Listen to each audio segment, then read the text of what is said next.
Namaskar. Welcome to another episode on the IISU Podcast. Oftentimes, we see journeys that are not just a testament of good entrepreneurial life, but also a path of change, evolution, and innovation. Today, our guest, Mr. Rohit Verma, co-founded FruBon, a pan-India dairy brand that has become a household name. He also co-founded Poppins, a pre-primary institution for children in Jaipur. And not just that, he was the chairman of YI chapter of Jaipur, imparting his wisdom for the youth of the coming generations. Today, we are fortunate enough to have him on the episode to talk about his journey. And this episode is going to be everything you need to know to jumpstart into your business. Without any further ado, let's get started. Namaskar, sir. Thank you to be here.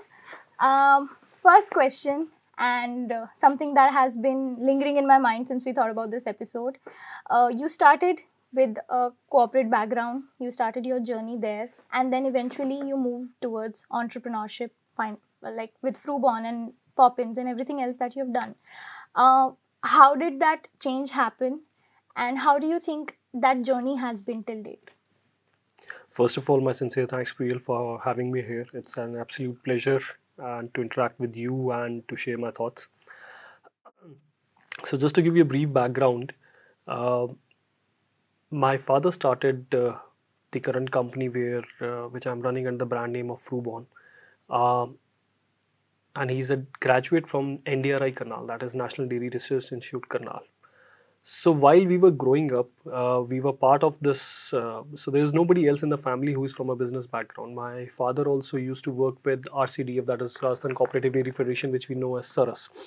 My grandfather was a principal in a government school in Haryana, in a district called Jhajjar. And there is nobody else in the family who has any connect with business. So even while we were growing up, there was a lot of emphasis on education. So the emphasis being that you have to study, you have to go to a good college, and you have to get a job. So my brother graduated from IIT Bombay and post-graduated from IIM Ahmedabad. He became an investment banker and went to Singapore, Tokyo. He was working with an investment bank. I did my engineering from Bangalore, and I started working with Tata Consultancy Services. But just to take you a little back, while we were growing up, our house used to be the office for my father. So he left his job with RCDF and he started his consultancy firm. So while in consultancy, he started a brand in Jaipur for dairy, which did not do well, and we had to shut it down. So that was the first stint where we saw firsthand as a family that a brand was started in 1992. It was a milk brand, and we had to shut it down. But the journey continued. He took a distribution of various companies. So our home used to be the godown, and our work used to be to fill the vehicles. So we used to carry the goods from our house and we used to empty it in the vehicles. And what happened as a result was that we were asked to take all the how much material is being sent to the market, how much material is being brought back. So that became our mathematics class, that you have to take how much money is being taken from the distributor, how much from the retailer. That was the first thing while we were studying, and we were told that you need to take care of this part of business.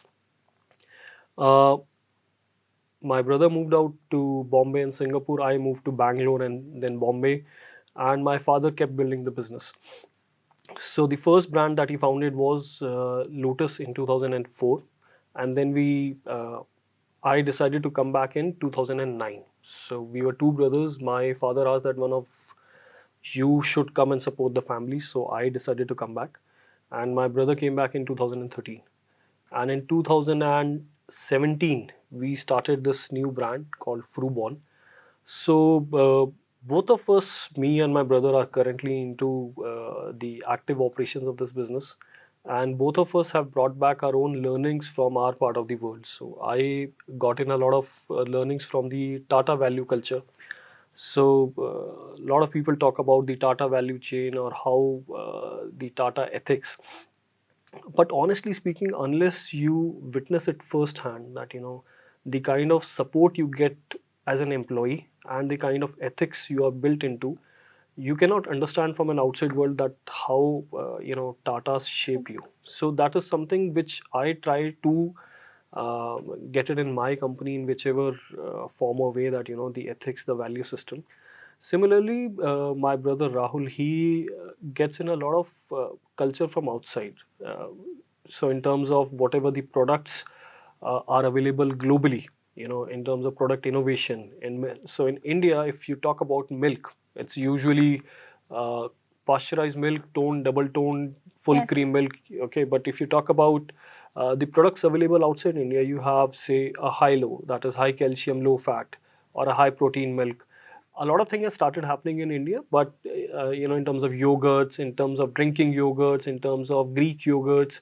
So Rahul brings in a lot of that exposure from Singapore, Hong Kong, Tokyo, that whatever is available outside, if we can bring a part of it as per the Indian palate, the Indian cuisines, the Indian culture. So we try, both of us, to do our bits to build FruBon together for the new age customer, for new India or Bharat. So yes, so that is how. So overall, I think, for someone to see it in the family in a very different microscope and do it in a different landscape, I'm sure there must have been challenges when you started with this, even though it was a family supported background, especially with dairy. What were those challenges firstly, and how do you think those are something that if somebody who's starting out in entrepreneurship can tackle them today? Entrepreneurship today is very fancy word. Okay, Yes. everybody wants to be an entrepreneur, but ultimately it boils down to the basics. At times it is not about the amount of money that you have, or the amount of how intelligent you are, or which segment of market or what you want to do. At times it is about the grit and about being there. It is about ki you need to be present every day, do the same thing every single day, and wait for the right results to come in. True. There is nothing called the overnight success, or so if anybody wants to get into entrepreneurship, he or she must realize this, that it is like any other job that you are doing. Okay, and whatever satisfies you internally, you got to be there. Be it an entrepreneurship, be it a job, be it a profession, or be it a volunteering job, whatever gives you that satisfaction, you can do that. But the important part is that what happens nowadays is, you do a thing for, say, 1 year, 2 years, 3 years, and then you get bored, and then you decide to move on. Let's do something different. Let's do Yes. something different. For anything tangible, or for a good thing to happen, you need to do the grind. You need to learn the tricks. You need to do 10 different things and see what is working, what is not working. Again fail, again start, again fail, again start. And that part of your life will not be shown on any Instagram or any LinkedIn article, no matter what. So that's a very lonely journey. But again, if you really want to do that, then it's rewarding at the end. Yes. So I'll just pick up from the term that you just used, fancy. Today, I think entrepreneurship and business is related to fancy terms such as, maybe doing it in fashion, jewelry, or some D2C of sorts, or maybe in tech. But usually these are the businesses that look very nice on the outside, as you said, that, overnight success, and they look brilliant on LinkedIn and Instagram reels. Our generation is very much attracted to it. But on the other hand, do you think it is the businesses like yours which actually solve a real life problem that are helping the society in general and are something that people should focus on instead of the blitz and the glamour? I think in India it is such a big market that there is scope for everything. As long as you pick up the right place and do the right thing, there is a place for everything. And entrepreneurship should be about building the right kind of business more than anything else. So, as an example, if I talk about our business, it may appear to be a D2C business, that we are making dairy products and selling it to the masses, but a lot of our revenue that comes from B2B. So we are vendors to Taj Rajasthan. So we are supplying to Taj Rambagh, Gem Hill Palace. We are supplying to Purnima University. We are supplying to EHCC Hospital. We are supplying to Le Meridian, Fairmont. Now that part of business is not visible to anyone. That's an unbranded business, but it's a very important source of revenue for us. Okay, so what is important is you build a business that gets you your bread and butter. Okay, Yes. and then you focus on anything beyond that. Okay, so a lot of companies, 1,000 CR companies, their majority of revenue is coming, say they have a client like McDonald's, they have a client like say Domino's, so a lot of revenue is coming, but that is serving their purpose because say they have 1,000 employees, so their salary is taken care of. You know, the rest of the business is say general trade or quick commerce where they are directly a branded business. So you need to maintain a balance.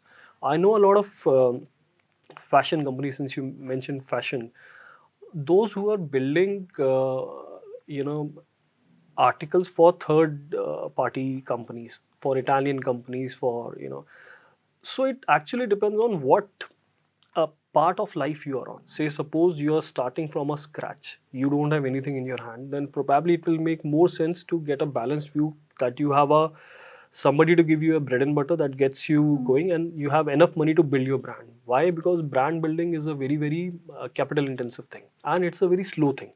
It is not that you put in money and tomorrow you become a brand. It will True. take slowly, you will make a lot of mistakes while doing that. So you need to have some amount of capital to build that. Okay, so a lot of people say you can take capital, you can bootstrap.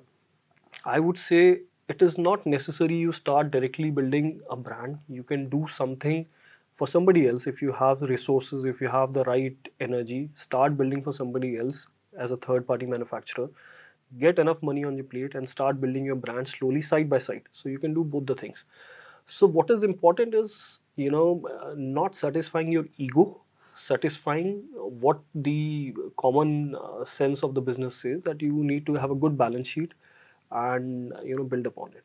That's what I would. That's extremely true. I mean, that is one integral fact, that until and unless your business is not generating the revenue, you're just standing on empty pillars, because one day it is going to fall down. You have been part of IIS as well. You started your journey here. As an alumna, how do you think IIS has impacted you as a person in your life? I think more than anything, I think it's the discipline part which Dr. Ashok sir taught us, and which, again, until you're part of the institute, you won't realize it, that how it impacts you. From outside, you can listen to the lectures that discipline is important, but while being at the institute, the way he conducted himself and the complete the ecosystem of IES, I think it was commendable.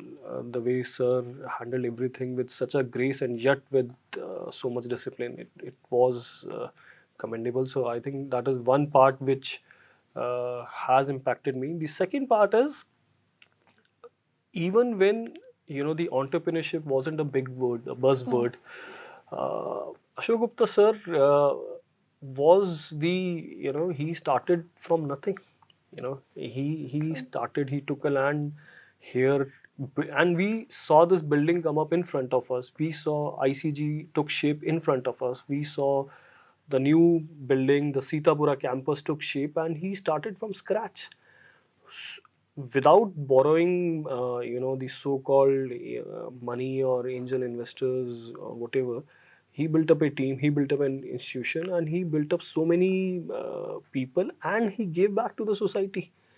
So I think people like him, people like Dhirubhai Ambani, are rare people of our generation, who have the will of iron to build things. So True. I think discipline and the will to build things is something which IES taught me, that you can, anybody from a place like Jaipur can build things for the globe, for the world, and starting from nothing. So I think that IES taught us. Exactly. And I'll just go back to your last response as well. You mentioned branding as one of the things. How do you think branding and storytelling actually impact a business? Because a lot of people feel that these terms are foreign, and especially for businesses who are starting in tier 2 cities of India, these like there's a complexity that is revolving around these terms. People don't understand it, businesses don't realize it till it's very late. Why do you think it is an integral part for any business? I think it is very, very important part of any business. The branding and storytelling is very, very critical to any business, because that is what differentiates you from the rest. That is what differentiates you from becoming a commodity. So, uh, two companies, I think there was recently a news article wherein a lot of articles are being made in China Yeah. at a fraction of cost, and they are being sold at in multi-fold values across globe. So why is that? Because it is not the product that sells. It is but obvious that your product should be a world-class product or a good product, a decent product, whatever you make, be it a fashion, be it a FMCG, be it a food product, anything, it should be a good product. But what you sell is not the product, what you sell is the story. True. Okay, so, and you're valued on your story. What people don't realize is that they think that branding is about Instagram poster, or it's about getting followers, or it is about having a lot of viral reels. Having a good logo. Having a good logo is about branding. Branding is, honestly, if you ask me, it is about being yourself. Nobody can copy your story. Whatever your story is, anybody's story. If somebody says, you have a lot of food brands, they say that I came back from so and so place and I did not have anything for my kid, so I started this brand. No, nobody can copy that story, because that's your story. Okay, if somebody is saying that I grew up from this place and that is why, that was my pain point and that is how I started. So what you need to realize is that you need to be true to yourself and to your brand, because nobody can take that from you. As long as you put your story on whatever way you want, be it a reel, be it a, and at times it is also not about uh, the story, it is about the circumstances you are put in. It is about survival. So a lot of brands that were built in, say, 60s, 70s or 80s, they were not about a fancy story or a logo. It was about survival. Say a Nirma was built. Yes. Okay, so a Nirma was not built because उसके पीछे कोई, it was a big story and all, but yes, he had his survival, he had to survive, and he built a brand out of it. So similarly, the important thing, brand building is very important, okay, because it will differentiate you from the rest. You will not become a commodity. If I am selling a milk and somebody else is also selling a milk and the third is also selling a milk, you all are selling milk at the end of the day. But if somebody says ki, no, I am getting it from this family of Rajasthan, from this particular place, and if you buy milk, you are helping that family of Rajasthan, then you get an emotional connect with that. True. Okay, so you need to build and you need to tell your story. So, and the more honest you are, the more difficult it will be for any competitor to copy or take it away from you. Because your products will start saying the same story that you have. Yes. And then it gets, you put the same story on your packaging, you put the same story. And honestly, brand building is one of the most boring exercises. Why? Because you need to do the same thing every single day. If you have a certain personality trait that you say you're working for the farmers, then you will need to tell that story every single day till you're alive. Okay, it cannot be ki one day you are for a farmer, one day you are for a Gen Z, one day you are for somebody else. True. So your story needs to be the same. So it is a very complicated yet straightforward exercise. True. And coming to what you just said, that you need to be differentiated in the market, you need to have a differentiated story. Similarly, do you also feel that success is a very subjective term in nature? Because people, again, especially in the generation I come from, we define it with certain things, like it's risk, it's money, it's this and that. But ultimately, what do you think success is? I think I'll give you my take and what I have seen around. So my take is, if you have the ability to do and take out time for anything you want, say for example, if you want to spend time with your family, and if you have that ability from your schedule or work, I think that you're a hugely successful person. Money is a critical part, but it is not the only part, I would say, that would define the success or a failure of any person. I have seen a lot of individuals that have huge amounts of money, yet they are unhappy. So it is a very subjective thing. It is based on from where do you come from and what gives you that, happiness. For some people it will probably be, say, money. For some people it will be to be in the spotlight, that we would want to be on, say, LinkedIn or Instagram, and we would want to be famous. Some people would be that. For some people it would be something else. But I think staying grounded, that true to your roots, from where you're coming from, that and having time to do whatever you want, would define actually what the real success is. The problem today is that we are comparing ourselves with the social media, whatever is present on social media. If we see any of our colleagues or any of our friends who has moved up the ladder, we would say, oh, yeah, that he or she is very successful. But that's probably is not the case if you ask that person that what do you want to do. And as you keep growing, you keep realizing that how wrong we are in terms of defining the success pillars of life. So, Agreed. So I think it's very, very subjective. And say I started from, I had some amount of, I would say, help since my father started 10 years before me. Yeah. Okay, now if somebody is starting today, who would probably, if was in my father's shoes, who has no background, then I think it is very unfair for that person to judge himself or herself that, I would, while it is good to aspire, that, you should always aspire, but you should pressurize yourself only to an extent wherein you compete with yourself. Ultimately, you are competing with yourself, nobody else. No one in society, no one in your social circle will, it won't matter to anybody other than your immediate Yeah, friend. it's your journey, and ultimately it's the path that you have to walk on. Yes. Nobody can do that for Yes, you. yes. Okay, last thing. This is podcast is for primarily for our college community and people who are from my age group, the youngsters who are just starting out now. What is that one message that you would leave our viewers with?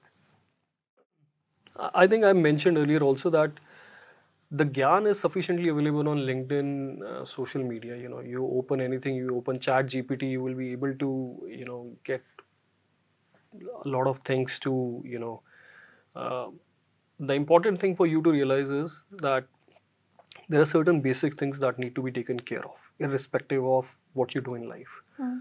The first and foremost is your health. Okay. Uh, if you do not have a very good shape of health, and if you don't take care of it, no matter what you do, no matter how much amount of money you earn, you won't be able to use it. So, you need to give some amount to your body, the nutrition that you take. So take good care of it, because nobody else will take care of it, and no corporate, no company would come and help you. You need to help yourself. Second is take care of your relationships, with your friends, with your family, with your loved ones, and with your professional relationships. You need to take care of them. A lot of time we have seen in professional life, people shut doors. They would switch from one company to another company, but the way they switch, they would probably, switch it in such a manner that they won't keep any past Yeah. relationship. And that you spent, say, 2 years, 3 years at a company, you build a relationship with your colleagues, and suddenly you vanish to a new company. So you wasted those 3 years of life in terms of relationships. And ultimately, for a definition of success, those relationships will play a very important role. You realize this 10 years, 15 years down the line, that people will eventually help you. The Yeah. world is a good place. It is not that everybody is there to hunt you. The people are good. So try to have good, sound relationships with your loved ones. Even if things go bad, be the first one to open the door again and build those relationships. The third one be good at whatever you do. Be really, really good. Don't be a generic person that, if you're into a fashion industry, or if you're anything, try to be the best in what you do. Don't settle for average in terms of your knowledge. Try to learn every day, and try to learn from whichever place you want, because knowledge is free. You can talk to your seniors, your juniors, anybody.